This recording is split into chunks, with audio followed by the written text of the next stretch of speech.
Hey guys, so welcome to our first lesson. So, nabanggit ko na before during our orientation, PE3 is about sports. So, basically, ang PE3 natin is more on individual and dual sport.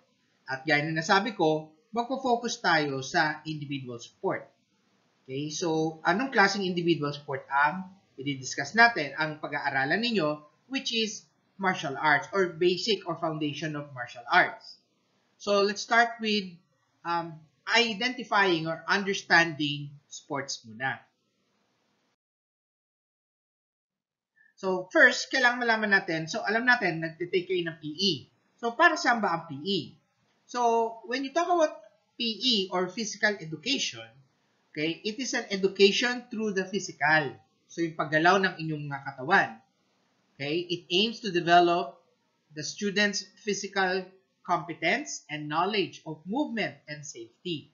Okay, so alam natin, lahat kayo marunong gumalaw, marunong kumilos, pero there are movements of your body na kapag nagkamali ka, maaring makadamage sa katawan niyo. For example, yung best example, yung pagbubuhat na lang ng mabigat, may bubuhatin ka. Okay? Yung iba, yumuyuko, kukunin yung mabigat at saka iangat, which is wrong. Diba? So, anong tamang paraan sa pagbubuhat ng mabigat? You bend your knees, okay? At saka nyo ililift, okay? Pagtayo. Hindi yung yuyuko kayo at saka nyo itataas. It will break, it might damage your back.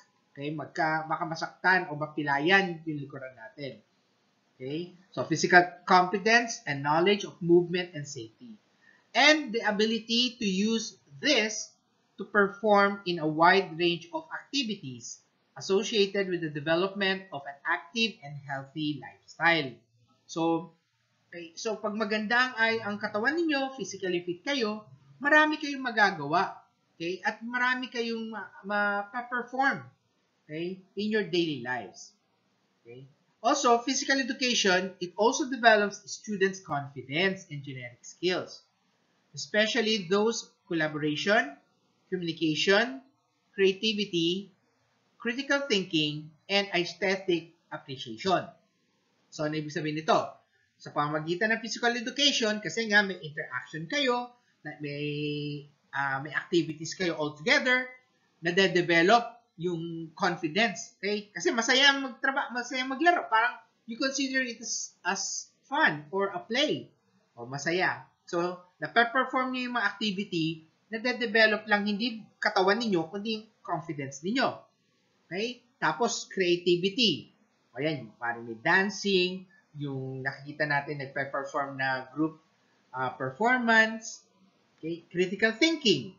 O, kasi parang sports yan, di ba? Or may game. So, nahahasa ang inyong pag-iisip kung paano mag-iisip ng tama.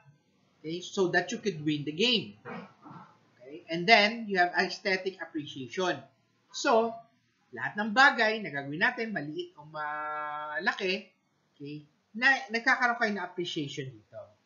This, together with the nurturing positive values and attitudes in PE, provides a good foundation for students' lifelong and life-wide learning. So, kaya nabanggit ko, pag maganda ang na-enjoy nyo yung PE, na-perform yan, you perform physical activities, okay, it develops positive values. Okay, tsaka nagkakaroon kayo ng stable attitude. At pag meron kayong magandang attitude, magandang foundation of values, self-confidence, ano pa ba? You have your self-confidence, tapos emotional stability, mental and critical thinking. Okay?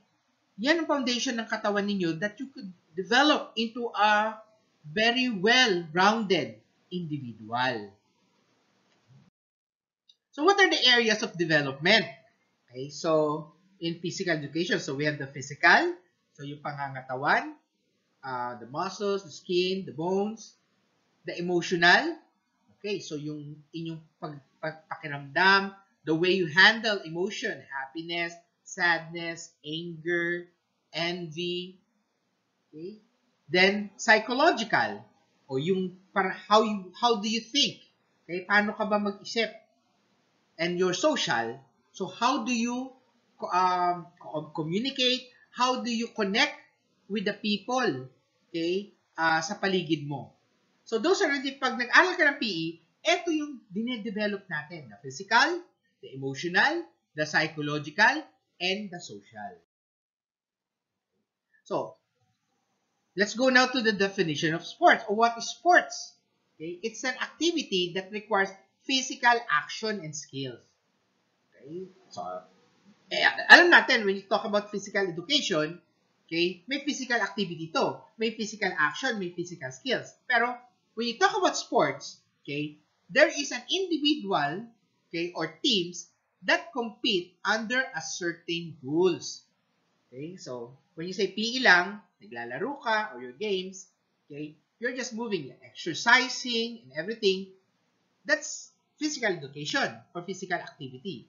Wala ka naman, parang sarili mo lang yun. Pero pag sinabi mong sports, those physical activity na gagawin mo na may sinusunod ka na rules and regulation of that particular sport, okay, eh meron kang kalaban. You are aiming, okay, in win. Kumbaga meron kayong goal, which is to win.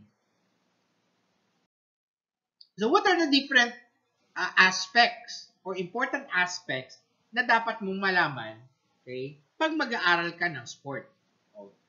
Aalamin, kapag nag-aral ka about the sport, you need to understand the history. Paano ba nagsimula yung sport na yan? Okay, kung iyan ay gumagamit ng mga court o ng mga areas, you have to identify ano yung court dimension or venue. Okay, so when you say court dimension, pag gumagamit ng court, okay, anong court ang ginagamit? So what are the different courts? You have your basketball court, you have your volleyball court, you have your tennis court, you have your, what do you call, ano yan? Badminton, volleyball, and everything. Pero hindi lang naman court nagaganap ang mga sport. That's why meron tayong pwedeng venue. When you talk about track and field, o syempre, yung oval.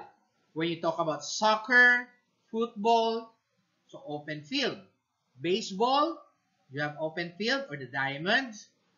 Kapag swimming, of course, syempre, swimming pool. Then you have to understand also the equipments and gears. Ano-ano yung mga equipment na kailangan sa sport na yan? Ano yung mga gears? At para saan? At paano ginagamit? Okay? You have your technical and tactical skills. So, kailangan alam mo yung mga techniques na kailangan in order for you to play the sport and to win it. And of course, the rules of the game. Ano yung mga dapat gawin? Ano yung mga bawal? Okay? Ano yung mga guidelines? And then, officiating. Sino ang nagpapasimula o sino ang parang coordinator, okay, or leader nung particular sport na yan. So, what are the different classification of sports? So, you have your individual. Yung gagawin ninyo. When you talk about individual, this is played by one participant on each side competing. Remember, sports to. Okay? Hindi naman kasabihin natin individual. Okay? Mag-isa ka lang lalaro, okay? Wala kang kalaban. So, hindi siya mako-consider na sport. Kailangan meron kang kompetensya. Okay? Na, syempre, isa din. Okay? So, what are samples of individual sports? You have your gymnastics, the wushu sport. Ano pa ba? Pwedeng badminton, yung one-on-one, table tennis and tennis, na one-on-one. Okay? Then you have your dual sport, played by two competing pairs. Oh, okay. So, dalawang, when you say competing, in one team, dalawa ang tao. So, like I said, badminton, pwedeng dalawang tao lang sa isang side. Dalawa sa ang kalaban nila, dalawa rin. Table tennis, same. Tennis. Okay, so those are samples of dual sport. Team. Oh, ito na yan. When you talk about team sport, this is a sport that is played by two Actually, not 2. Okay? Dapat 3 or more players. Kasi pag sinabi mong 2, 2 lang, dual na to. So, remember, it is more on a team. Marami. Okay? Team against another team. So, example of this is pwedeng volleyball, basketball, football, soccer, baseball. Diba? So, may isang team yan. Each team is competing with another team. So, what is the difference between individual or dual sports from a team sport? When you talk about individual or dual sport, okay, it fosters a higher amount of discipline, self-confidence, focus, and passion, lalo na kapag individual. Kasi nag-iisa ka lang. Wala kang ibang aasahan. Kaya you have to maintain a certain level of discipline and self-confidence. At kapag nagpe-perform ka, okay, kailangan nakafocus ka. Ngayon, kung dual sport din, ganun din. May discipline kasi kailangan you have to coordinate, you have to be harmonious with your partner. Kasi pag halimbawa, parang wala kayong communication, wala kayong connection, hindi kayo magsasucceed sa gagawin ninyo. While team sport naman have many variables kasi masyado maraming tao. Okay? You have to determine the success or failure of a team. Okay? Kasi isa lang ang naging problema dyan, isa lang ang na-damage, isa lang dyan nagloko o may diferensya, the whole team ang apektado. So, it depends on the collaborative efforts of all its players. So, once you accepted an individual to your team, kailangan alamin mo yung strengths, weaknesses, skills, o saan siya magaling. Kasi doon mo siya ipipwesto. Doon mo siya ilalagay. Okay? Hindi mo, when you talk about team sport or it's a tactical decision, knowing your player is very important. Kasi alam mo kung saan mo siya ilalagay at kung ano ang ipapagawa mo sa kanya. Okay? Hindi pwedeng maging generic. For example, basketball. Okay, when you talk about basketball, sasabihin mo, lahat yan marunong mag-dribble. Lahat yan marunong tumakbo. Lahat yan marunong mag-shoot. Okay? So, bahala na, papasok na lang. No. I-focus mo, okay? O ikaw, okay? Ito, magaling mag-shoot. Ito, magaling mag-dribble. Ito, magaling umiwas. So, you have to coordinate ano ang magandang play so that each one, okay, will perform their best. So, will perform their best. So, that's the difference between an individual and dual sport from a team sport. So, I hope naintindihan niyo siya, ha? So, first activity, I want you to give examples of individual sports. Maliban sa mga nabanggit ko, okay, naka-video to, so tandaan niyo, nabanggit ko na ba yung sport na yun? So, magbigay kayo ng tatlong individual sport, tatlong dual sports, and tatlong team sports. Paano nyo gagawin to? Saan nyo lalagay? Mamaya. Standby. So let's go now to the basic fundamental skills in sports. So what are the basic fundamental skills in sports? You have your technical skills, you have your tactical skills.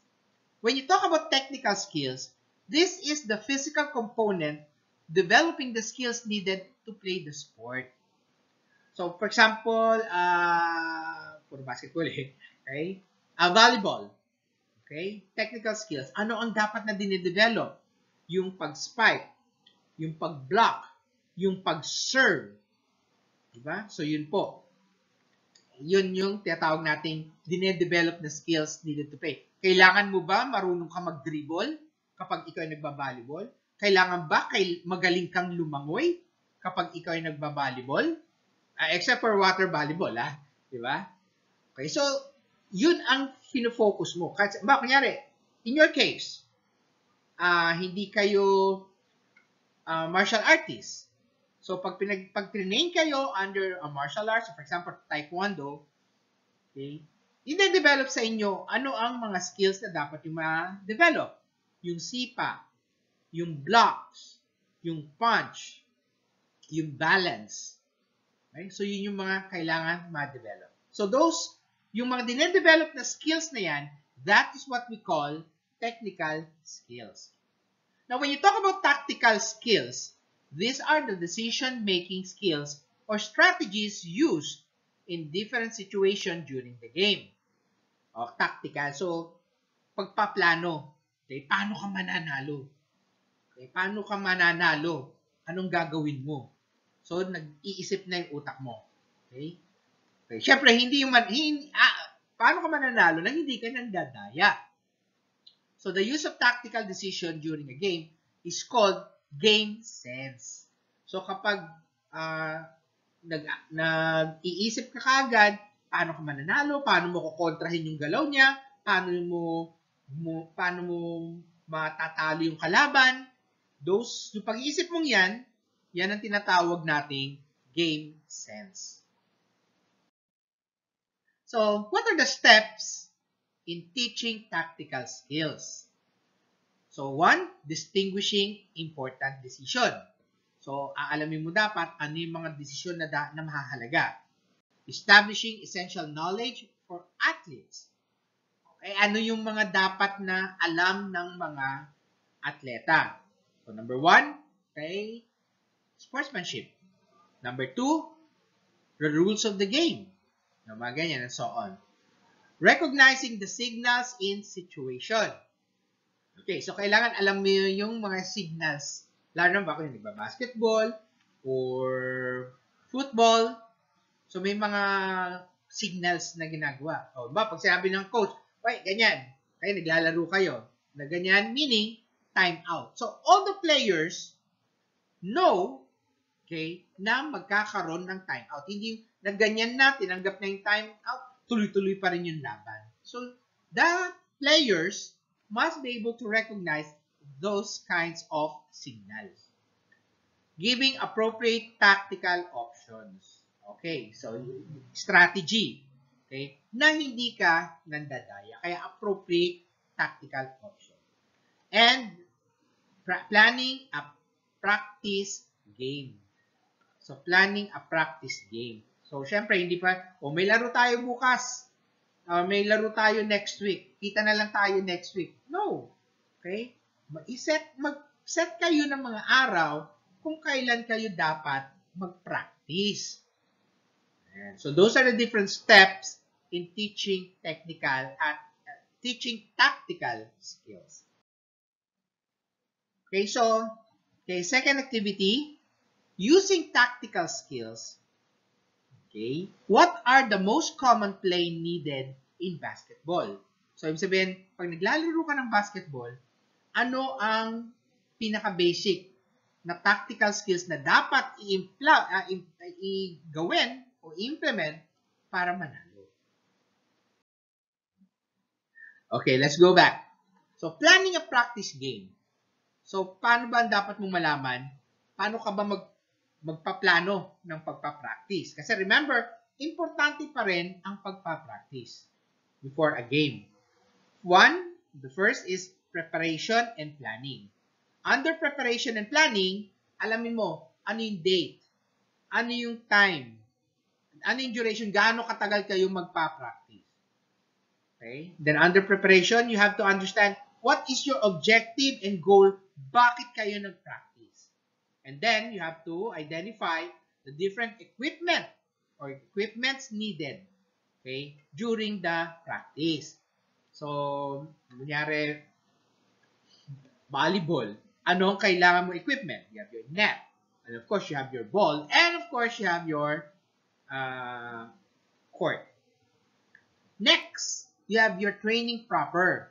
O, pag nag-training proper, kailangan alam mo to. You must always perform warm-up stretching. Okay, then teaching new skills. Maaaring may mga alam na yan, pero syempre hindi lahat alam. Okay? Hindi lahat ng players alam lahat ng dapat nilang malaman. That's why, during practice, magtuturo ka rin ng new technique. And then, of course, you have to practice the game. Then, after your practice, okay, hindi uwi agad.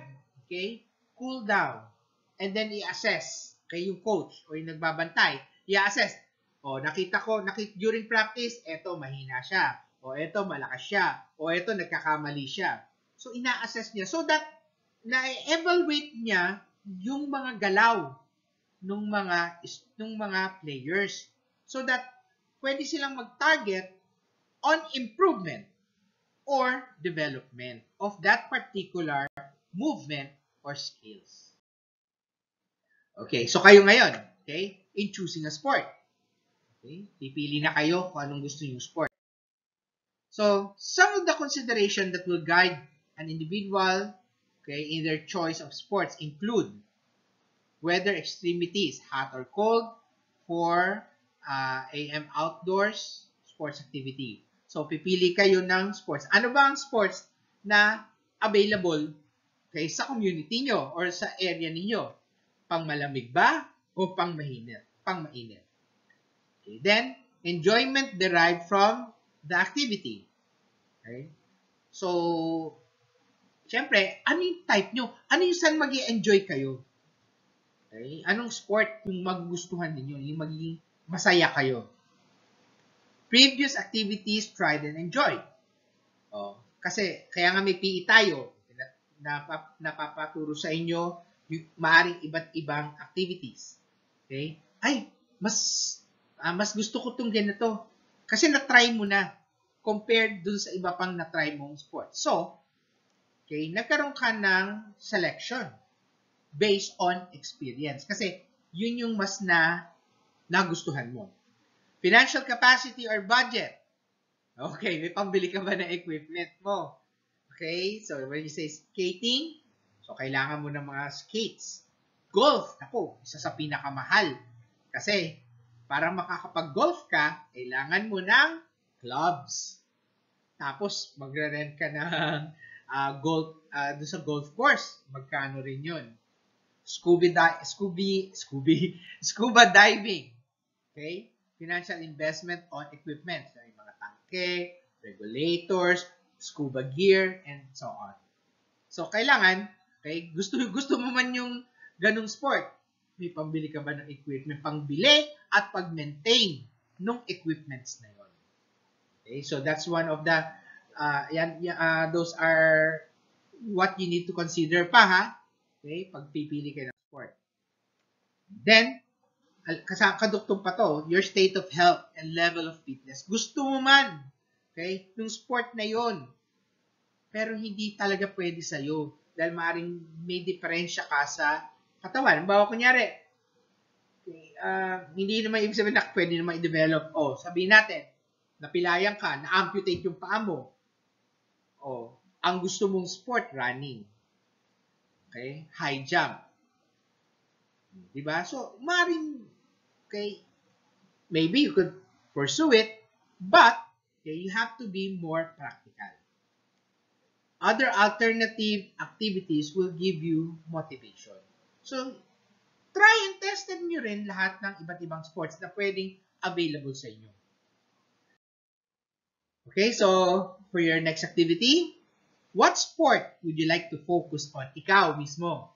Okay, given a chance, given your present status or situation, pag pinapili ka ng sport, okay, anong sport yun? Anong gusto mo?